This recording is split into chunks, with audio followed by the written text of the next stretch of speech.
welcome. I'm so excited that you're here with me today. My name is Wendy. I am a Stampin' Up! Demonstrator in the United States. I'm so excited to share this whole process that I've been sharing with you.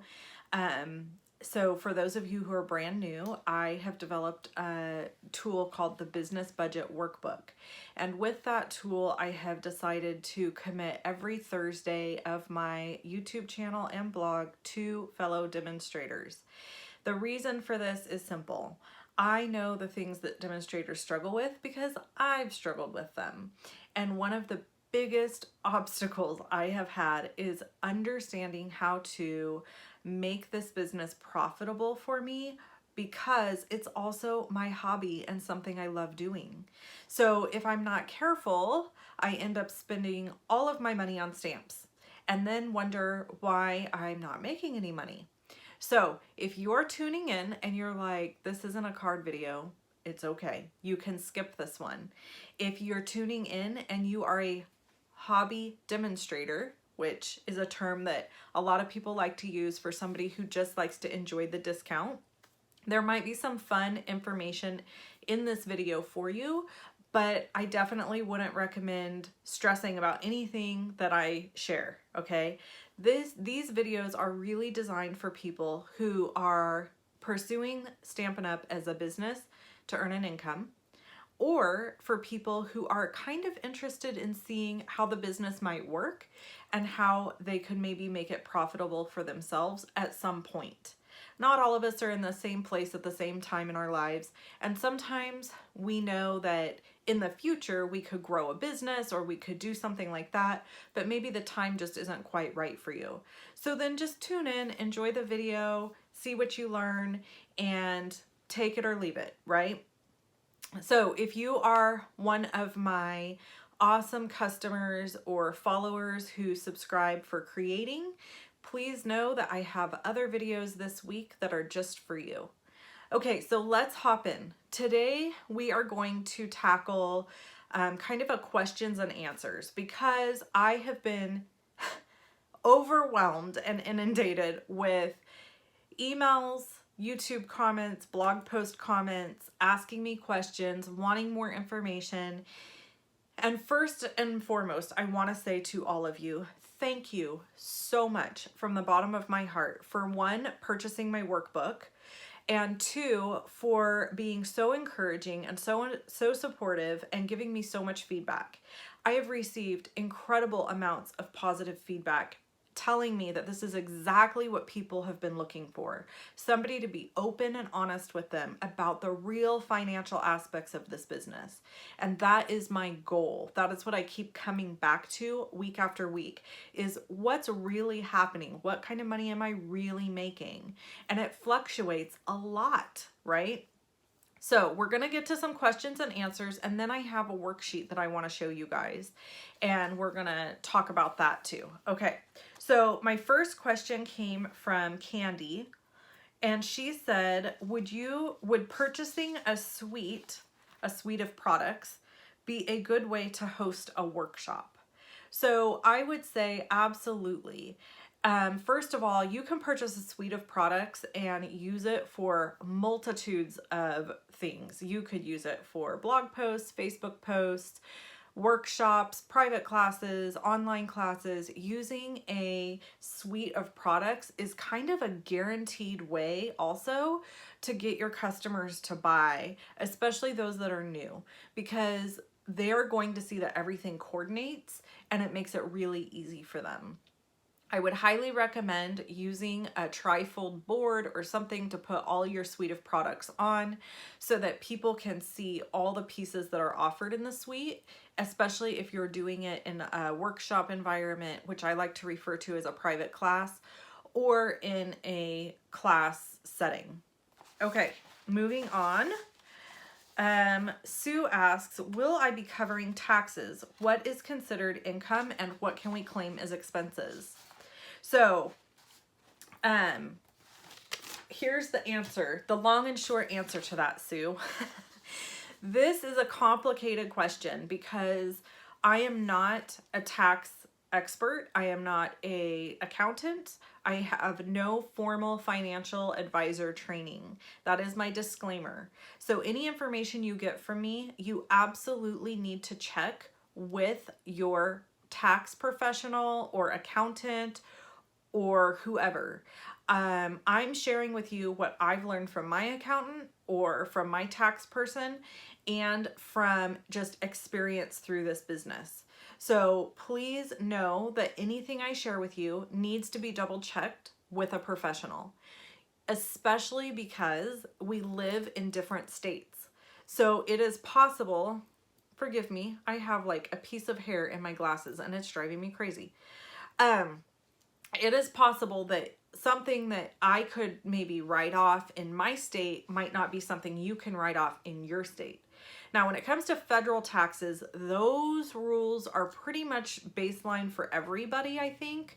But again, I'm not an expert, so you really have to fact check this stuff. You can't just say, well, Wendy said, because the IRS really isn't going to care who Wendy is. Okay, so I'm just throwing that out there that you absolutely need to have those pieces in place, a tax professional and or an accountant professional. I happen to have an amazing tax professional who his mother owns the business, he does the taxes, and his mother's an accountant. So it's wonderful because I can ask them questions and he's got all the tax expert advice and she's got all the accounting advice, and it's phenomenal. I just love them.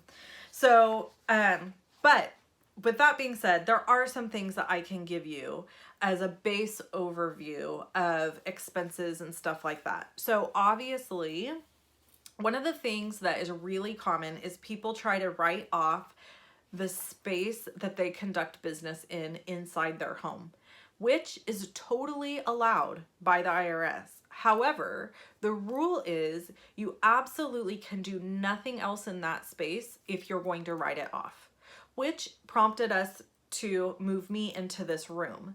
Prior to this, I was I was working in the dining room, and this room that I'm in was a storage room. It was kind of like an overflow for my business stuff. Now, the dining room was completely converted to my craft space, but could I 100% say that nothing else was ever done in that room? I don't know. Maybe sometimes not. So we moved me into a room that has a door, and I can 100% say to you, nothing else happens in this room except business. I'm either creating in here, crafting in here, or conducting business in this room. So I can write off the square footage of just this room. Now, my tax guy is awesome. So I can give him all this information and he puts it in the system and he runs it through his stuff in order to know what is and isn't okay. I also give him my electric, the amount that I pay for electricity, water, utilities of all kinds, and cell phone for the year, and then there's a percentage of that that can be deducted for my business. The whole amount cannot be, but the square footage of this room for electricity can be deducted for my taxes. So that is a write-off. He figures all that out. I don't figure it out. This is why I'm telling you, you definitely need to get a tax professional, okay? Some other expenses that are write-offs. If you are conducting business, your stamps are write-offs. Basically all your stamping supplies are write-offs, especially if you're doing, like I do everything online, so I'm showing stuff online. I recently bought a new computer. It's sitting right here. It's beautiful. And that is a write-off. I don't use it for any other reason except business. So that's a write-off, and that will be a big deduction that I will have this year. So sometimes, things that aren't write-offs. Let's talk about that. Let's talk about that just a little bit. Anything that you would pay for or buy if you didn't run a business, that is not a write-off, okay? If you're being ethical. Now, there's a lot of accountants out there that bend the rules. There's a lot of tax guys that find loopholes and things all the time. But I am going to tell you this, for me personally, in our home, I need to be able to lay my head down at night and sleep and not be worrying about the IRS knocking on my door. I've tangoed with the IRS years and years and years ago over some taxes that weren't paid, and it was a complete mistake, but it was a nightmare. I mean, I had to hire an attorney. It was awful, you guys. And so I'm just saying to you, you don't want to be in that boat. So if there's anything in your business that you would purchase or do that you would do even if you didn't have a business, then those items are not write-offs, okay? And that has been run through my accountant. Like, that is his rule of thumb, okay? So do with that what you want. You have to make your own decisions on what you're going to write off and not write off. For example, a big one that I used to ask about is getting my nails done. I used to go and get my nails done and pay for it. And I would say, can I write it off? Because I do YouTube videos and that's why, I want my nails to look really good. And he said to me, would you get your nails done if you didn't have a business? And I said, yes, I would. And he goes, then don't write it off. So it's just, you can get into some gray areas.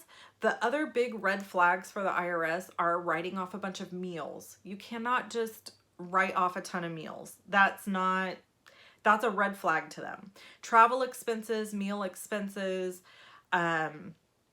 stuff like that. Also, if you are claiming a loss for more than about 3 years, the IRS is going to look at that as a hobby. They're going to come to you if they audit you and say, that's not a business. You just keep losing money every month. Every year. So just be aware of those things. You probably will, if you're new, you will probably have a loss your first 2 to 3 years with Stampin' Up, because you should. Any business that you start generally has a little bit of a loss in the beginning, especially like restaurants. I mean, they always say it takes a year to a year and a half to start turning a profit as a restaurant. So don't beat yourself up if you have a loss, if you've just started. But just know that if you continually claim a loss year after year after year, that is a red flag to the IRS that there's a problem. All right, next question. Candy asks, she would love to hear my thoughts on starting the business and not going into debt. I have my kit and I have ordered some supplies, but I am nervous about holding a class with only what I have and not buying product out of my own account. Can you talk about this? So yes, absolutely. This is a great subject. However, I'm going to tell you that I'm not here to train on how to have classes and hold workshops and do all those things. My entire premise for what I'm doing is really focused on budgeting and the business aspect of the finances. So I'm going to answer that piece. But as far as holding classes and workshops, I'm going to refer you to Rhonda Wade. Rhonda Wade is somebody that I have worked with for years, and she can be found at Creating Success online. I think it's rhondawade.com. So I will link to her below this video. That is who you need to get training with. That is going to be a business expense. It's $19.95 a month to be part of her program, and it is phenomenal. It's like Rockstar Change Your World phenomenal, because she answers all these types of questions regarding holding classes and events. But to answer your question from a financial perspective, one of the things that you say that struck me right away is, how can I hold a class with only what you have and not buy product out of your own account? Okay, so here's the thing. I don't know what you have in your arsenal. I mean, if you only have Whisper White cardstock and envelopes and nothing else, you're going to have to make a purchase, right? So it's hard for me to give you this advice based on not knowing what you have, but I'm going to assume you have a few supplies on hand that you could probably put some cards together with. So here's a couple of options. First and foremost, I will say, if you've just started doing this, I would budget a certain amount of money aside every single month out of your own personal account to purchase supplies. Is this something you would have done if you were just still crafting and not doing it as a business? If you had a budget amount or an amount you like to spend every month on your crafting supplies, I would continue to do that and purchase Stampin' Up! Product for a time period. Set yourself a goal of 6 months. Let's say your budget's $100 a month for 6 months. That means over the next 6 months, you're going to spend $100 every month purchasing products that you know you're going to be able to turn around and use for events that people will hopefully purchase, right? Not the product you purchase, but they'll place an order and that will help your business. So be thoughtful in your decisions. Don't just buy every stamp set. Think about the seasons. Think about what's coming up. Mother's Day, Father's Day, things like that. Think about the new catalogs. Maybe budget yourself a little bit more money for a new catalog. I do have that awesome budgeting form for a new catalog. I highly recommend that you use that. That is a free download on my website, so you can always get that as well. And then additionally, I have to say that you need to, in the beginning, you need to accept the fact that you're going to come out of pocket for some of your expenses. That is normal. It's not unknown. However, if you don't want to come out of pocket at all, this is where Rhonda Wade comes in. You need to get hardcore heavy into her training program and you need to do what she says, and you will grow a business like that. I could have been turning a profit a lot sooner if I had had the information I'm sharing with you and had Rhonda's training earlier. I was a mess and all over the place, holding classes willy-nilly, no real schedule, and Rhonda straightened me right out. So you guys have to take her courses if you're not taking her. By the way, she's not paying me to say this. I get zero benefit by plugging Rhonda. I'm telling you that because she is somebody who has greatly affected my life, and I've told you from the beginning that I'm going to be transparent and truthful about everything that I do. Now, Rhonda may not be everybody's cup of tea. I know that there are demonstrators out there that they don't care for the way she trains, and that's okay. But what she teaches is tried and true, and it's very easy to follow. So I really recommend getting on that gravy train. I'm just going to tell you. Okay, so let's go to the next question. This is a lot of questions. So one of Cindy sent in and said she had some questions about the things that I've gone over. As you were going over instant income, you didn't include the tax and shipping, or is it included? I'm thinking that she's meaning tax and shipping on my orders. Yes, it's included, Cindy. The instant income may be hypothetical. Does it fluctuate? Yes, as I've addressed before, the income is going to fluctuate substantially from month to month. So, and week to week. It all depends on if people order from me or not. So if I'm not getting any orders, I'm not going to make any money. If I'm getting a few orders, I'll make a little money. If I'm getting a lot of orders, I'll make a lot of money. It just all depends on what people are doing. She said, I have expenses like GoDaddy, Vimeo. For each of these, they broke down. So my GoDaddy expense and my Vimeo expense from last week's overview are yearly expenses. Those are not monthly. That's what she was asking about. How would I collect a monthly bonus? So bonuses come from Stampin' Up! Through a few different ways. If you sell more than $10,000 in a quarter, you get a $500 bonus at the end of the quarter. If you're a Gold Elite and above, you get a Gold Elite bonus, which is 2%. You get a 2% bonus of your sales for the quarter and your first level downline sales for the quarter. If I get 5 qualified recruits, I get a $700 bonus. If I have 8 Bronze Elite and above recruits that achieve that level in a year's time, I get a $1,600 bonus. And then the bonuses continue to come in as each person advances in title. So the bonuses do come, but not every month. So there's that. Okay. You also had SU blog on your expense. Is this done through Stampin' Up? No. SU blog, I call it my SU blog. The name of it is mystampinblog.com. And it is a site that you can go to and add your products that you used for your project and copy HTML coding and put it into your blog post. And then there's also coding for the links, and you can put that like into your Facebook Lives and stuff.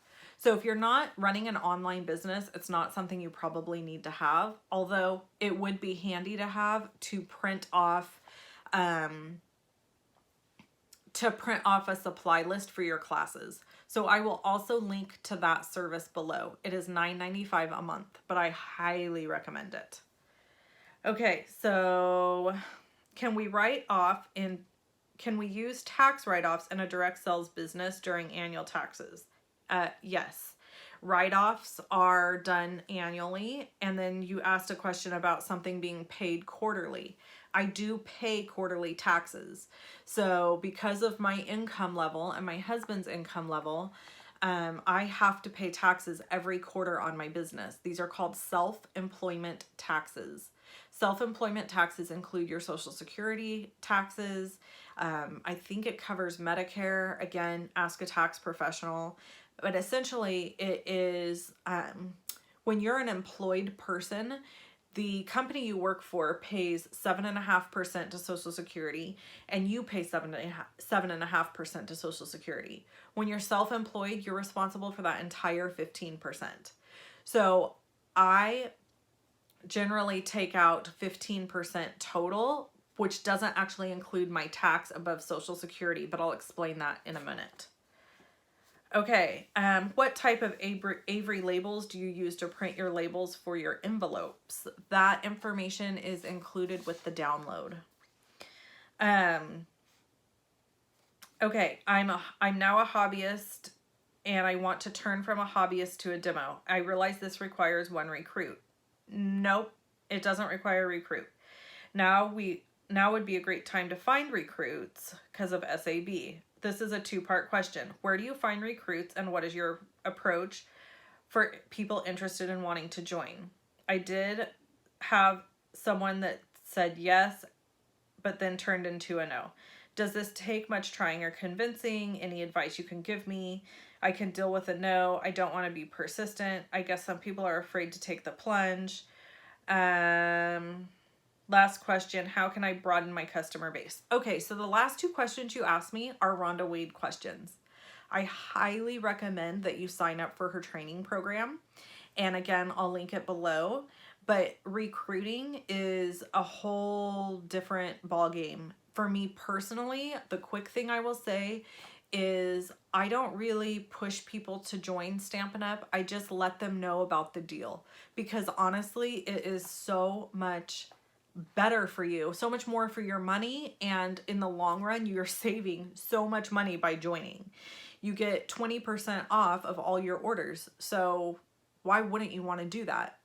The reason people don't join, here's the reason, is because they are used to other direct sale companies and it's a hard selling business, where Stampin' Up is a soft sell.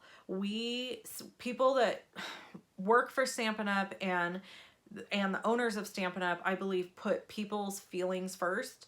And I also believe very, very strongly in the company that I work for that their integrity is in place. It's not about just seeing how much money you can make. But people aren't used to that. People are used to other direct sell companies where it's just like you're trying super hard to get as many people under you as you can and move them around to try to make them an income. That's really not Stampin' Up's way. And so for me personally, I offer it to people. I let them know, hey, you can purchase the starter kit. It's way better for your money. You're going to save a ton of money in the long run. But if you don't want to join, I'll keep keeping your 20%. I'm fine with that. So I just let people know about it, and then they can go from there. They can make the decision from there. And a lot of times people say no at first, and then as they continue to put orders in, and I continue to remind them that they would have saved 20% on that order, I then will receive a sign up from that, because they're like, yeah, this is stupid. Why am I paying full price when I could be getting 20% off? So that is kind of my approach. It's not so much join my team. It's more save yourself money, because that's legitimately what it is. Saving yourself some money.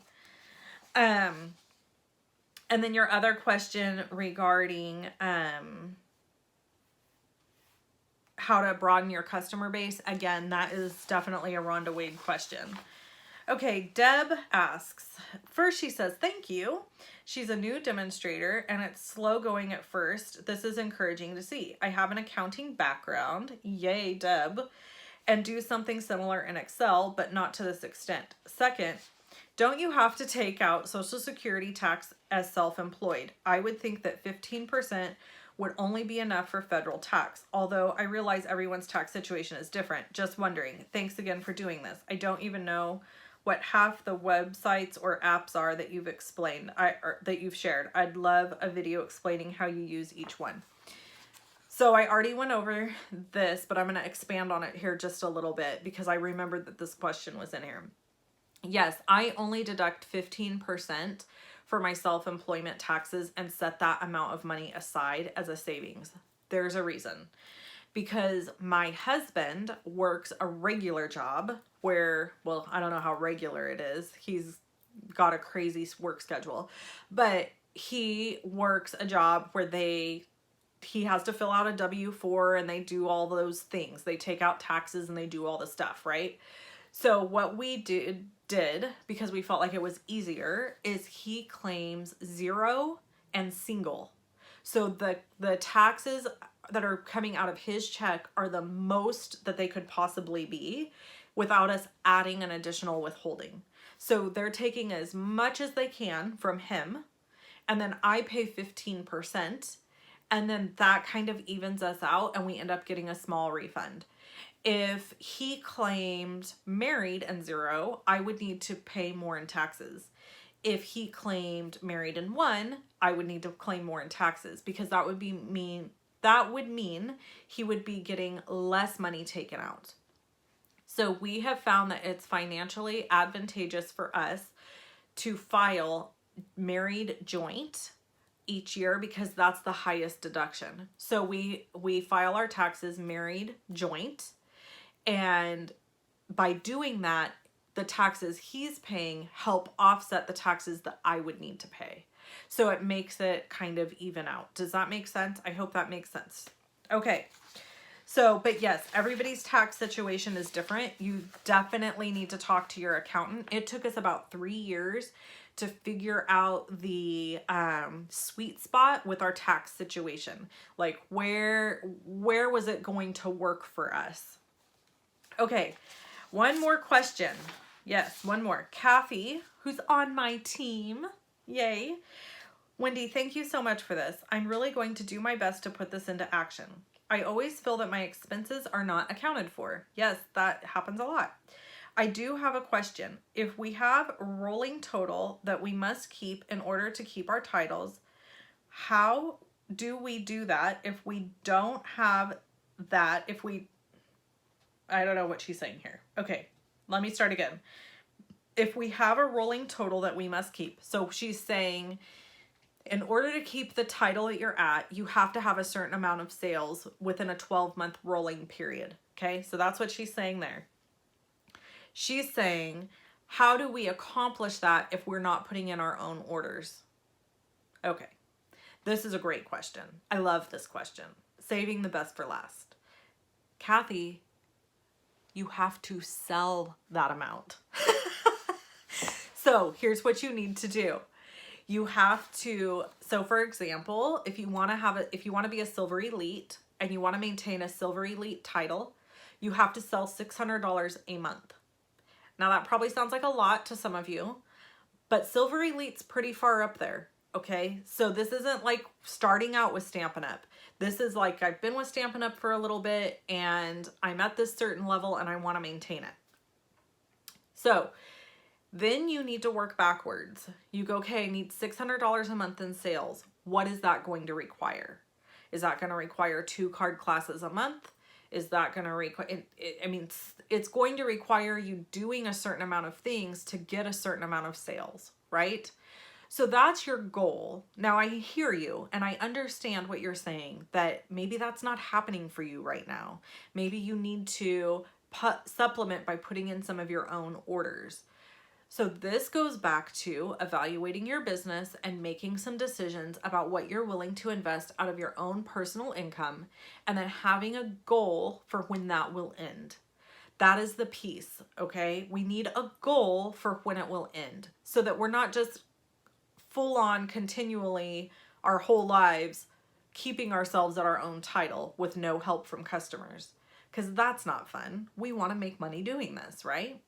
So the goal is to get $600 a month in sales. You need to then evaluate what you need to do in order to achieve that. So I just encourage you to look at what your average sales are for a class and or a workshop or whatever it is that you're doing, and see what your average monthly sales are. And then when you have that piece of information, that will help you to know what else you need to do. I hope that helps, Kathy. Okay, so this video is crazy long. So we are going to go over to my stamp table and I'm going to show you a worksheet, and it's going to be super quick because we've taken a lot of time here answering questions, but I've really loved answering all these questions. Keep them coming, okay? All right, let's go to my stamp table. Hey guys, okay, so this is the sheet I want to talk about today. It's in the very front of my book, and it's in one that we haven't really gone over yet. So I want to kind of just quickly go over it with you because I think it's really important. One of the things that you have to do is you need to sit down and write out everything that you need or want to save for the Stampin' Up! Year. Now, for me, my biggest expense is my taxes. I have to pay $4,900 in taxes every year or more, depending on how much I'm making, okay? So this amount here is really, really important for me. And this is how much I have to save every month to pay it, $445. If I don't save that amount and set that aside every month, when it comes time to pay my quarterly taxes, because I have to pay them every quarter, I am in big trouble, okay? That means I'm having to pull from my personal account or something like that to pay those taxes, and that's horrible. The other things that I want to save for that are really important are attending on stage. Now, if you don't currently attend on stage, I highly recommend working this into your budget as a top priority.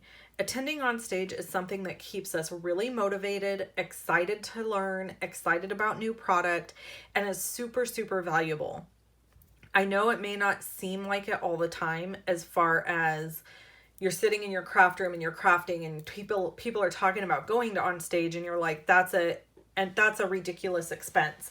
I'm telling you, it's one of the most important expenses in your business, and you can see it's at the very top. It's above taxes, y'all. So it is one of the most important things for me because it connects me with my team. It connects me with other demonstrators, and it gives me a rejuvenated spirit for what I'm doing. I've been doing this for 9 years, so it's easy to get tired, okay? Some other expenses down here are fun expenses of things that I want to improve on this year in my business. I really want a new camera, and I really want a new video camera. Currently, I use my cell phone, and I just don't like how it bogs my cell phone down, and then I have to make sure I'm deleting videos, and it's just a headache. The video camera I want is $1,200, so I'm saving currently every month for that. Same with the camera I want. It's $800, so I'm having to save $200 a month right now because I want it fairly quickly. Now, if it was something I was willing to wait on longer, my monthly savings for it would be lower, but I'd really like it before I go to Greece. I'm going to Greece in July, which is a Stampin' Up! Trip, And I really would like to have my new camera by then so that I can take photos with it. The last thing here, well, the last thing's grease, but the other thing here is my computer. I knew that I needed a new computer really bad. I've been using the same laptop for 7 years, and it is starting to, well, it was starting to move really slow and have problems. Well, I was able to purchase my computer. I found one refurbished from Apple. And so originally I had scheduled $2,300 to buy a computer, but then instead of buying a brand new one, I went ahead and bought a refurbished one. The great thing about the refurbished Macs is that they come with the exact same warranties as a brand new one. So if I have any problems with this new Mac that I just got, I can totally call Apple and they're going to fix it for me. No problem. I can even buy the extended warranty program. That is how confident they are in their refurbishments. I personally have a brother-in-law that works for Apple, and so he has gotten refurbished products as well. I really recommend this. If you are wanting to buy a Mac, but you look at that price and you go, oh my God, no, then consider buying a refurbished one. Apple products are my favorite in the whole world. I'm a total Apple snob. I'm not even going to deny that. Okay, I'm saving a little bit of money for grease. Now, I'm also saving money for grease in my personal account. So I've been setting aside money out of my own personal account for grease because that trip is, it is really a personal trip. Yes, I earned it from Stampin' Up, but I don't feel like I have to save every penny from my Stampin' Up money for it. So the money I'm taking is literally spending money and extra hotel days in Rome. Stampin' Up pays for everything. They pay for the cruise, and they pay for the flights for me and the guest that I'm bringing round trip. So, and they even flew us from 2 different locations. So I'm flying from California and my cousin who's going with me is flying from Montana. Stampin' Up said, no problem. They took care of it all. They're paying for everything and I'm over the moon. So the money I need to take is for spending money, food money, and for the additional days I'm staying in Rome. So we're going to Rome, I think 3 or 4 days early. And so I have to pay for that because that's my own choice. At the bottom of this sheet here, you have big plans for your business. This is something that is just a goal space for me. I want to earn my bonuses this year. I want to earn the trip to Maui. I want to remain at the platinum level, which is what I'm at now. I want to bring home $1,500 to $2,500 a month. That's bring home. That's not gross. That's net. And I want to teach team and demo friends how to budget this business. These are my goals for the year. So it's just a really great reminder to come back to this, to remind you each month what you're saving for. And it's really fun to write the date that you achieved it here. And then it was even more fun to write the difference in that amount. And I was able to pay cash for that computer. So that was really exciting. Okay, thanks so much for tuning in today. I hope you guys have an awesome day. If you want to purchase the Business Budget Workbook, the link is in the description below the video, along with some of the other links that I mentioned throughout this video. Take care. Talk to you soon. Bye-bye.